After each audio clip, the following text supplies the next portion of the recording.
Hello and welcome to our channel. In our videos, we share amazing stories from people who have had near-death experiences and other spiritual meetings. Today, we're going to look at the interesting story of Emma Smith, who talks about a deep experience she had that included a near-death experience and a shocking vision about the end of 2024. Before getting started, make sure to add your name and city in the comments for good luck and love. Now let us look more closely at Emma's case. Hello, my name is Emma Smith. In 2013, I was going through a rough time in my life. I ran an animal refuge in Vermont with my husband Michael when I was 50 years old. Every kind of animal could find safety in our sanctuary, which was both our pride and our job. However, the nights were hard for me. I had heartbeats and shortness of breath every night, and I often woke up quickly gasping for air. Even though it had been 3 weeks and things weren't getting better, Michael demanded I see a doctor. Michael was 55 years old, had gray hair and piercing blue eyes. He was sensible and worked hard. It might have seemed like he was being strict, but he was a gentleman to both the animals and me. Even though he wasn't sure about my health, it was clear that he cared. He told Emma, "This can't go on like this," and his voice was both strong and caring. I could see the real worry in his eyes. Even though I knew he was right, the thought of finding out I had a major illness scared me. The sanctuary expected a lot from us, and the thought of anything that might take my attention away from this important work was very disturbing. Our animals needed care all the time, and we had to be there for them to stay healthy. There was a deep connection between me and each animal. Each had its own story and wants. For us, this wasn't just a job, it was our life. I still made an appointment to see Dr. Stevens, though. It made me feel sick on the day of the visit. I was driven to the clinic by Michael. The green hills and flowering trees of Vermont slowly passed by as we drove. Even though it was spring, I couldn't fully enjoy the beauty around me. Dr. Stevens, a middle-aged man with glasses and thinning hair, did an electrocardiogram at the doctor's office and carefully looked over the data. He told her, "Your tests are fine. This doesn't mean anything. You should get more rest." He shut the file with a snap. When I left the office, I felt both relieved and angry. Relief that there wasn't a serious problem, but anger that the sleepless nights wouldn't go away. I couldn't afford to rest because the refuge needed my time and energy, and I still had trouble breathing at night. Michael tried to make me feel better as we drove back home. "Emma, we'll figure it out. The refuge might be able to get some short-term help." "You need to rest," he told her. "I understand, Michael, but it's tough to let go of everything. Our pets rely on us." "What if something goes wrong?" I replied, my stress level rising. Over the next few days, my situation didn't seem to get better. I kept having heartbeats and shortness of breath, which made me feel more and more tired. Michael became more worried, so he started looking into other options. He asked Emma, "Why don't you try some alternative therapies?" One afternoon while we were at the refuge, "You might feel less stressed and sleep better if you try acupuncture or meditation." I felt both thankful and sad as I looked at him. Even though he was doing everything he could to help me, I couldn't see a simple way out. "All right, Michael, let's give it a shot." "Anything that might help," I said, but my hope was fading. During one of these sleepless nights, everything changed. When I woke up, I was clearer and more colorful than ever before. Michael was next to me, softly breathing, but I felt like I had taken off a stifling hood and was free in a way that words can't describe. My body, which used to be painful and heavy, felt like an old, useless piece of clothing. That thing no longer made them feel anything. When I tried to get up, or at least thought I did, I saw my body lying in bed, which was both strange and disturbing. Being physically free and surrounded by a deep peace filled me with an overwhelming feeling of freedom. Even though it was dark in the room, I could see everything very clearly. Michael was lying next to me and had no idea what was going on. There was a strong desire in me to reach out and touch him, but I realized my hands were not there. On my left, there was an endless expanse of black and a bright, comforting light. It seemed like the whole world was drawn to this light, and I couldn't help but be drawn to it. When I got to this light, I felt a love that I couldn't describe. It was like I had never felt anything like it before. I was only in the present moment, not worried about time or anything else. Everything was clear and easy to understand when this light was there. Everything was in perfect balance and beauty, and everything had a reason for being there. As I touched the edge of the light, I felt like I turned into love and light while still being myself. Then, out of the light came a being that was beyond words beautiful and filled with peace and knowledge. It felt like I was looking at the very essence of love. The thing said softly, "You are a part of me, and I am a part of you. You are here to learn, to understand, and to share." She showed me pictures of the future that showed shocking things that would happen in July 2024. The world was going through big changes, and people were having a hard time. Even though things were bad, there were also signs of hope and strength. There were natural disasters and fights, but there were also acts of kindness and times when everyone came together. I felt like I had a deep duty to go back and share what I had learned.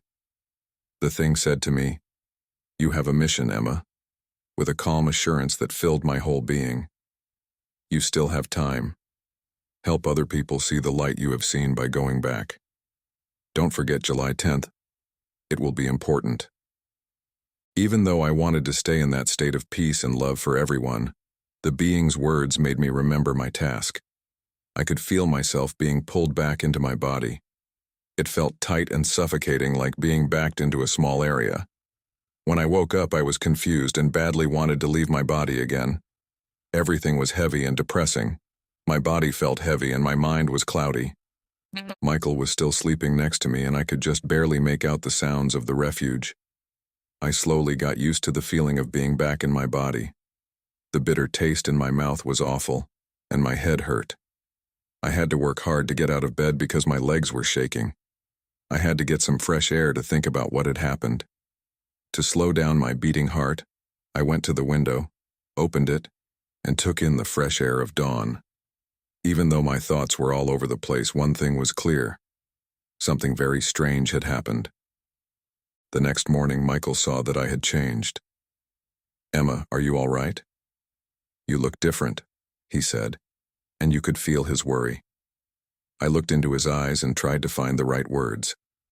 What I went through was like a dream, but it was so real. I thought I was outside of my body and filled with light. It was wonderful," I said, my voice shaking. He frowned as he tried to understand what was going on. "A dream? Or was it another hard time? I worry about you even though you look calm today." "Michael, I'm not sure how to fully explain it, but it was real. I saw things, pictures of what would happen. In 2024, something big is going to happen. I don't know what to do, but I feel like I have to," I said, my voice getting more tense. Michael took my hands, and his eyes were full of love and worry. "Let's work this out together.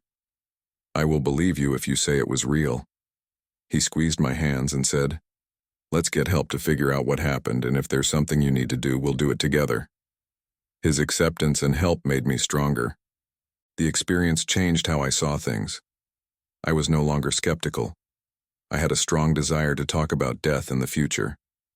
The road ahead would be hard, but I knew I wasn't by myself. I feel a deep sense of love and peace inside me because of what happened. I can't stand to watch cruel TV shows or the news anymore. They hurt too much. I now value life more and enjoy petting my pets and flowers as much as I did the first time I saw them. The change I went through after my near-death experience was deep and clear in the days and weeks that followed. I started to notice even the smallest things with more clarity. Every morning seemed like a miracle, and every flower was a sign of how beautiful the world is. But it was hard to get other people to understand this new way of thinking. Even though Michael cared about me, I could tell that he was having a hard time fully understanding what I had been through. We were taking care of the animals at the refuge one afternoon, and I was petting Star, our old stallion. I had never seen such depth in his eyes before. They were filled with quiet knowledge. "Michael, have you ever noticed how Star seems to understand everything around us?" I asked with a voice full of admiration. Michael looked at me with a small smile on his face. "Emma, You've always had a special bond with animals. He responded in a soothing voice. Maybe now you're just seeing it on a deeper level. The days we spent at the refuge were full of tasks, but I couldn't stop thinking about what I had been through. I found comfort in the Near-Death Experience Network, where I read stories like mine that helped me feel better and understood. Dr. Popkus and Bernard Jacobi became important people in this new part of my life. Their words gave me relief and understanding, which helped me understand and make sense of the deep experience I had had. While Michael and I watched the sunset from the porch one night, I had a strong urge to tell you more about my vision. I need to tell you more about what I saw in that light, Michael. I caught a glimpse of what will happen in July 2024. I saw natural disasters and also saw people work together to help each other.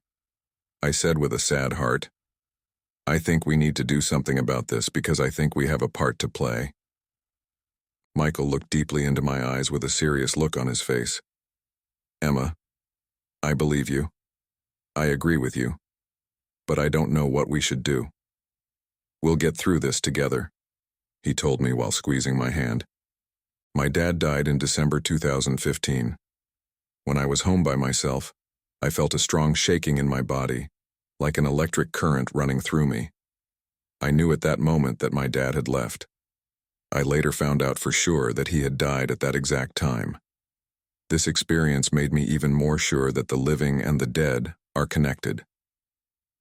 As I lay in bed that night, I heard a soft bell sound and felt my dad's presence, as if he were trying to talk to me. I asked him in my mind not to scare me, and to find a nicer way to let me know he was there. Dad, I know you're here. Please talk to me in a softer way, I begged as tears ran down my face. That night I felt his presence less strongly and more gently. It was like he was telling me that he was okay, and I didn't need to worry. It took a long time and a lot of ups and downs to make my near-death experience a part of my life. Over the years, I've found relief and support in a group of people who have been through similar things. Telling them my feelings and stories helped me understand what I had been through better. Now that I've found freedom, calmness, and awareness, I treasure every moment and every little thing. I'm more willing to forgive and be thankful, and I'm sorry for the mistakes I've made in the past. Michael has always been there for me, but he hasn't fully accepted or used the changes I've gone through. He is standing next to me and watching me change with a mix of interest and doubt. The things I thought would happen are about to happen in July 2024. The love and understanding from that deep light have made me ready to face whatever comes my way. This experience has left a deep mark on my life, which continues. There are lessons from that endless light-filled space that are still etched in my heart. Every day feels like a treat. The years after my near-death experience have changed me and helped me understand the world better. I still think and act differently because of the light I saw, and the peace that came from that being lasts, even when things are hard. My goal is to live more freely, quietly, and consciously. I now find happiness in little things that I might not have noticed before. Every morning, I'm thankful for another day and the chance to spend time with my family and help others at the refuge. Michael, my loyal friend and fellow champion, was always there for me on my journey, even though he had trouble understanding what I was going through. His presence brought me a lot of comfort. Even though he was naturally practical, he always had faith in me and my ideals. No. Michael said something about the refuge one night while we were having dinner together. He asked Emma, "Have you noticed how much calmer the animals seem when you're around?" as he cut his steak. When I told him, "I think they sense the changes in me, Michael," I felt a rush of love and warmth for him. I feel like I know each of them better now. They all have their own feelings and wants. Michael's eyes lit up with awe as he said, "It's more than that. It's like you bring peace to them. It really is amazing." Things kept going at the refuge, but I changed how I did things. Every encounter and moment became more important to me. One afternoon stands out very clearly. There was a fawn that got split from its mother that we were taking care of. Michael and I spent hours searching the nearby woods because we were determined to find them and bring them back together. "Michael, we need to find her. They should not be apart," I insisted. We eventually found the mother hiding in the trees and were able to bring her back to her baby. Seeing how happy they were to be together again was a powerful moment of confirmation that I was on the right track. When my dad died in December 2015, I once again felt a strong link to the other side. The jolt that went through me when he died was both scary and comforting. It was like he was telling me that everything was okay and that he had found peace. The next night, when I heard the soft sound of a buzzer, it made me cry and feel very calm. I thought he was visiting me, trying to let me know he was okay, and telling me to keep going on my journey with the same love and peace I had found. It took me years to work this near-death experience into my daily life. The change happened slowly and deeply, and each step had meaning. I found comfort and direction in a group of people who had been through similar things. Professor Pocus and Bernard Jacobi were great teachers who helped me understand and accept what I had been through. I feel more free, calm, and aware in my life now. I value each moment and the little things in life more deeply. I try to make up for mistakes I made in the past by being more grateful and understanding. Michael believes what I've said, but he has trouble applying what I've learned to his own life. He has always been there for me, but I know that he is both interested and skeptical about the change I went through. As July 2024 gets closer, the things I thought would happen are beginning to happen. There's a mix of worry and readiness in me right now. I am ready to face whatever comes my way, because the lasting love and clarity I found in that deep light have given me strength. My journey goes on, changed by an event that changed everything. Every day is a gift, and I will always be thankful for the lessons I learned in that huge, bright room. Every time you connect with the animals or enjoy a quiet moment in the sanctuary, you are reminded of how beautiful and meaningful life is. Every time I see one of the animals that live in this holy place, I feel closer to the wild world. The silence makes me feel like I fit in and confirms that I am exactly where I am supposed to be. There is a deep peace surrounding me as I walk through the sanctuary's peaceful areas. The soft breeze on my face feels like it's whispering old secrets, and the songs of the birds make a deep connection with me.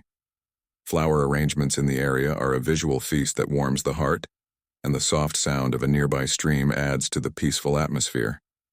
I'm okay with the future not being clear because I'm not sure what will happen. Uncertainty is a normal part of life. It's like a puzzle that opens up every day. After finding peace and love on that unforgettable night, I'm ready to face any difficulties that come my way. They gave me strength I didn't know I had. I remember very clearly that evening when things changed.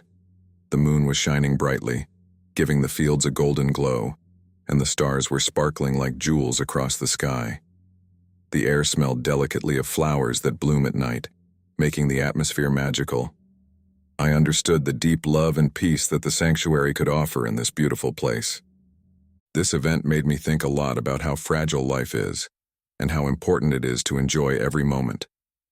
Animals and I have a special bond that has taught me about pure love, and how important it is to respect all living things. Each loving look and gentle touch from the animals makes me even more sure that I am exactly where I am supposed to be, living out my real calling. As I think about these things, I often feel a mix of thankfulness and humility. I'm grateful to be able to see such beauty, and I'm humbled to be a part of something so big and important. With their pure hearts, the animals teach me, and each lesson they give me makes my journey better. Even though I don't know what the future holds, I'm confident about it because I know I can handle any problems that come up. Heavenly peace and love in my heart are like a bright light that always shows me the right way. Every interaction with the animals and quiet moments in the sanctuary are not only reminders of how beautiful life is, but they also give people strength and motivation. As I continue on my journey, I know that I am ready to face any task with the same peace and love that shone on that unforgettable night.